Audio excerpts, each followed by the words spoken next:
नमस्कार, स्वागत है आपका। मेरा नाम है विपिन बेबाक। मेरे साथ मेरे सहयोगी सादाब रिजवी। धन्यवाद सर। दिल्ली में 5 फरवरी को सभी 70 सीटों पर वोटिंग होगी और 8 फरवरी को नतीजे आएंगे। चुनाव की तारीख की घोषणा के बाद आपके राष्ट्रीय संयोजक और दिल्ली के पूर्व सीएम अरविंद केजरीवाल ने कहा है कि हम जरूर जीतेंगे। अरविंद केजरीवाल ने एक्स पर लिखा है कि चुनाव की तारीख का ऐलान हो चुका है। सभी कार्यकर्ता पूरी ताकत और जोश के साथ मैदान में उतरने के लिए तैयार हो जाएं। आपके जुनून के आगे इतने बड़े बड़े तंत्र फेल हो जाते हैं। आप ही हमारी सबसे बड़ी ताकत है। पूर्व सीएम ने आगे लिखा है कि ये चुनाव काम की राजनीति और गाली गलौज की राजनीति के बीच होगा। दिल्ली की जनता का विश्वास हमारे काम की राजनीति के साथ ही होगा। हम जरूर जीतेंगे। मंगलवार 7 जनवरी को मुख्य चुनाव आयुक्त राजीव कुमार ने दिल्ली में विधानसभा चुनाव की तारीखों का ऐलान किया है। गजट नोटिफिकेशन 10 जनवरी को जारी होगा। 17 जनवरी तक उम्मीदवार अपना नामांकन दाखिल कर पाएंगे। नामांकन की जांच 18 फरवरी को होगी। 20 जनवरी तक उम्मीदवार अपना नामांकन वापस ले पाएंगे। 5 फरवरी को वोटिंग और 8 फरवरी को काउंटिंग होगी और 10 फरवरी तक चुनाव की प्रक्रिया पूरी कर ली जाएगी।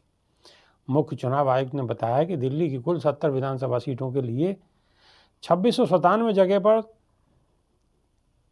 13,033 पोलिंग स्टेशन बनाए जाएंगे। सभी पोलिंग बूथ की वेबकास्टिंग होगी। 70 ऐसे पोलिंग बूथ होंगे जिसका पूरा संचालन महिलाओं के हाथों में होगा। तो दिल्ली के चुनाव की घोषणा हो चुकी है। अरविंद केजरीवाल भी मैदान में जोर शोर से कूद रहे हैं। बीजेपी भी तैयारी में जुटी है और पार्टी भी अपनी अपनी तरीके से तैयारी कर रही है। सादा ब्रिज भी आपके दिल्ली के अंदर चुनाव बड़ा दिलचस्प होने वाला है। बिल्कुल। और ये चुनाव प्रजा और राजा के बीच का चुनाव है। एक तरफ जो प्रजा है, जो जनता है, वो चुनाव लड़ रही है, जिसे आम आदमी कहा जा रहा है। दूसरी तरफ इस देश के राजा चुनाव मैदान में उतरे हुए हैं। उन्होंने रैलियों को संबोधित करना शुरू कर दिया है। और ये समझ लीजिए कि देश के प्रधानमंत्री अगर एक राज्य में जाकर रैलियां करना शुरू कर दें तो कहीं ना कहीं उनकी जीत खटाई में है, उनकी जीत में कहीं दिक्कत है। और ये भी स्पष्ट मैं कर देना चाहता हूं बेबाक जी कि एक तरफ तो पूरी पार्टी के जो आम आदमी के कार्यकर्ता हैं और दूसरी तरफ पूरा एक हमला है जो कि सरकारी हमला है। सरकारी हमला कैसे है? गृह मंत्री भी चुनाव मैदान में है, रक्षा मंत्री भी चुनाव मैदान में है, कानून मंत्री भी चुनाव मैदान में है, यहाँ तक कि देश के प्रधानमंत्री भी चुनावी मैदान में है।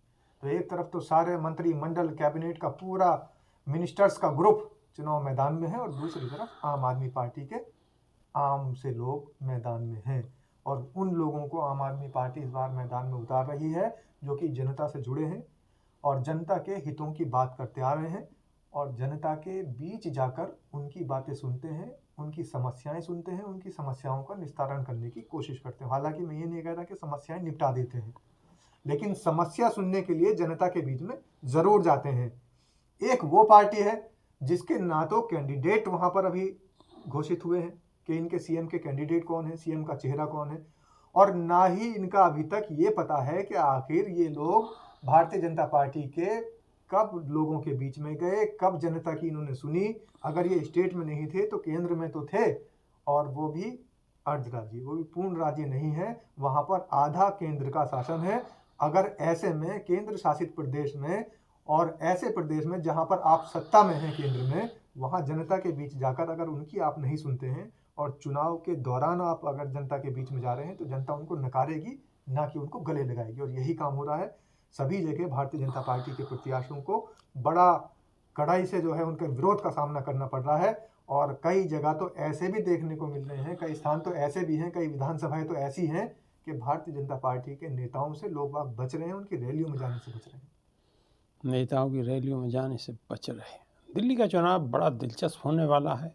सारी पार्टी मैदान में बड़े जोर शोर से जीत का दावा कर रही हैं, लेकिन अब की बार इलेक्शन के नतीजे क्या होंगे, हो सकता है कि कुछ बड़ा दिलचस्प हो जाए। तो अभी के लिए सिर्फ इतना ही। नई वीडियो में फिर रूबरू होंगे। बहुत बहुत शुक्रिया, धन्यवाद, नमस्कार। धन्यवाद।